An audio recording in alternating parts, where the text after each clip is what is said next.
Assalamualaikum warahmatullahi wabarakatuh. Bertemu lagi dengan Bu Wahyu di pembelajaran bahasa Indonesia. Di pertemuan sebelumnya kita sudah membahas mengenai unsur-unsur teks deskripsi. Nah, di pertemuan kali ini kita akan membahas mengenai struktur dan kaidah kebahasaan teks deskripsi. Kalian cermati kompetensi dasar dan tujuan pembelajaran kali ini ya. Pada pertemuan sebelumnya, kita sudah membahas 4 kaidah kebahasan teks deskripsi yang meliputi kalimat perincian, kalimat cerapan panca indera, kata dasar dengan diawali huruf K, P, T, S, dan sinonim. Nah, di pertemuan kali ini kita akan membahas ke-6 kaidah kebahasaan yang belum dibahas, yaitu kata depan, kata khusus, huruf kapital, kata bermajas, pilihan kata yang bervariasi, dan kata ganti orang. Di buku paket kalian bisa dibuka halaman 24. Kita mulai kaidah kebahasaan yang kelima, yaitu penggunaan kata depan. Kata depan meliputi di, ke, dari, pada. Semua penulisan kata depan dipisah dari kata yang mengikutinya. Lihat contoh di dalam tabel.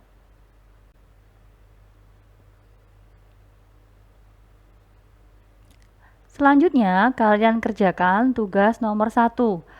Tentukan kalimat yang mengandung kata depan dalam teks deskripsi pesona Pantai Senggigi dari buku paket halaman 12. Cukup 1 kalimat untuk masing-masing kata depan.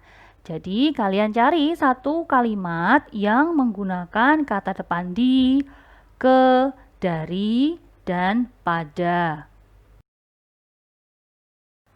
Selanjutnya, kita akan membahas kata khusus atau hipernim. Kata khusus adalah kata-kata yang ruang lingkup dan cakupan maknanya lebih sempit. Perhatikan contoh.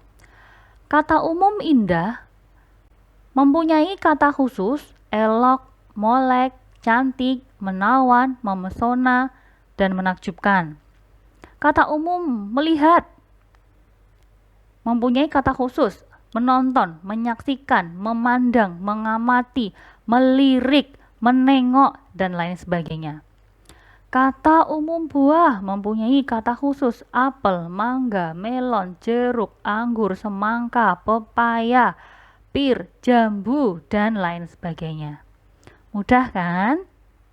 Nah, sekarang kerjakan soal nomor 2.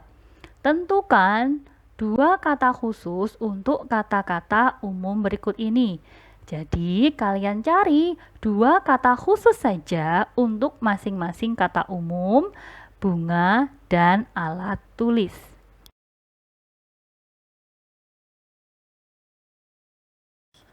Kaidah kebahasaan yang ketujuh adalah penggunaan huruf kapital. Huruf kapital digunakan untuk menulis nama diri atau nama geografi atau letak, dan juga untuk penulisan di awal kalimat. Untuk lebih lengkapnya, kalian bisa membuka pada Pedoman Umum Ejaan Bahasa Indonesia. Lihat contohnya. Kota Semarang. 2 kata diawali dengan huruf kapital, itu untuk nama geografi atau letak. Lalu contoh yang kedua, Wahyu Erna. Untuk penulisan nama diri, masing-masing kata diawali dengan huruf kapital.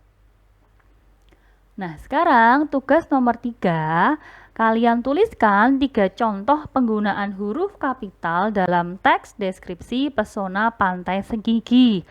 Kalian cari dalam teks itu, lalu kalian tuliskan saja kata-kata yang menggunakan huruf kapital. Kaidah kebahasaan yang selanjutnya adalah kata bermajas. Kata bermajas yang sering digunakan dalam teks deskripsi adalah majas personifikasi, yaitu majas yang memberi atau menempelkan sifat manusia pada benda mati. Contohnya, angin laut mengelus wajahku.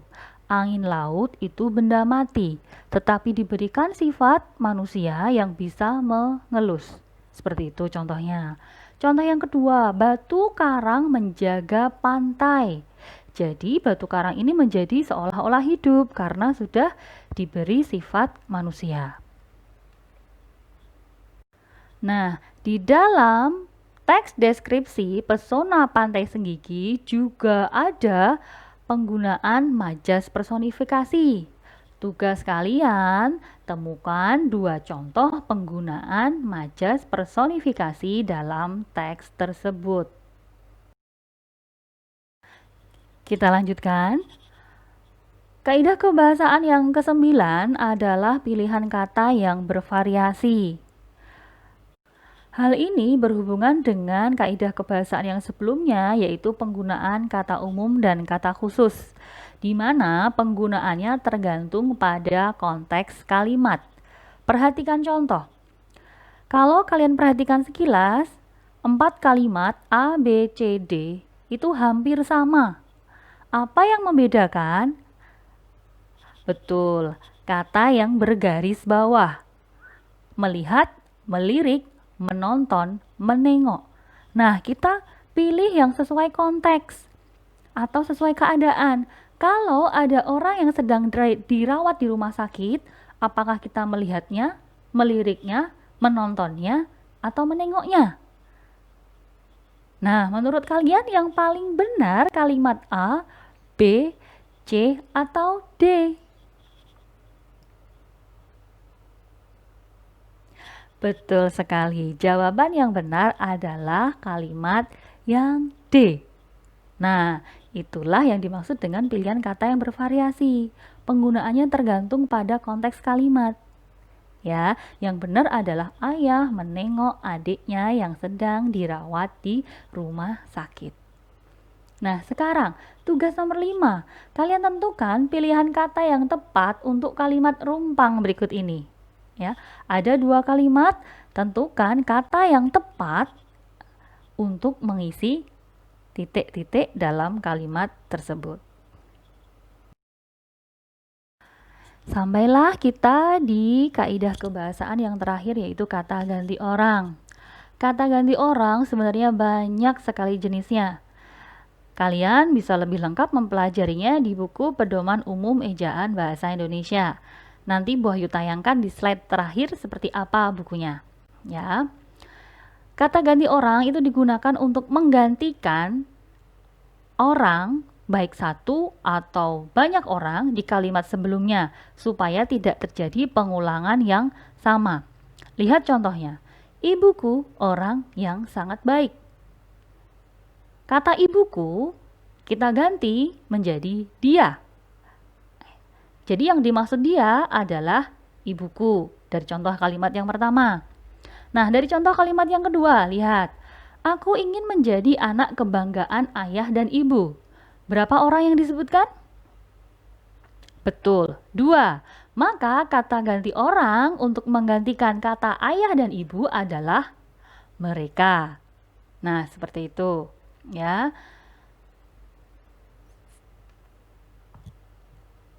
Nah, tugas terakhir di pembelajaran kali ini yaitu nomor 6. Kalian tentukan kata ganti orang yang tepat untuk 2 kalimat dalam tabel. Baik anak-anak, kita sampai di penghujung pembelajaran kita kali ini. Pelajari materi yang sudah Bu Wahyu berikan, yang sudah kita bahas bersama, dan juga kalian kerjakan tugas yang sudah Bu Wahyu berikan dengan sungguh-sungguh supaya dapat hasil yang maksimal. Buku Pedoman Umum Ejaan Bahasa Indonesia dapat kalian lihat di layar. Bu Wahyu sarankan bagi kalian supaya bisa memiliki buku tersebut karena buku itu banyak sekali manfaatnya. Tidak hanya digunakan di kelas 7, tapi juga di kelas 8 dan juga di kelas 9. Kalau memang orang tua kalian berkesempatan dan mempunyai rezeki yang lebih, kalian beli bukunya dan kalian manfaatkan dengan sebaik-baiknya. Sampai ketemu di pertemuan berikutnya. Wassalamualaikum warahmatullahi wabarakatuh.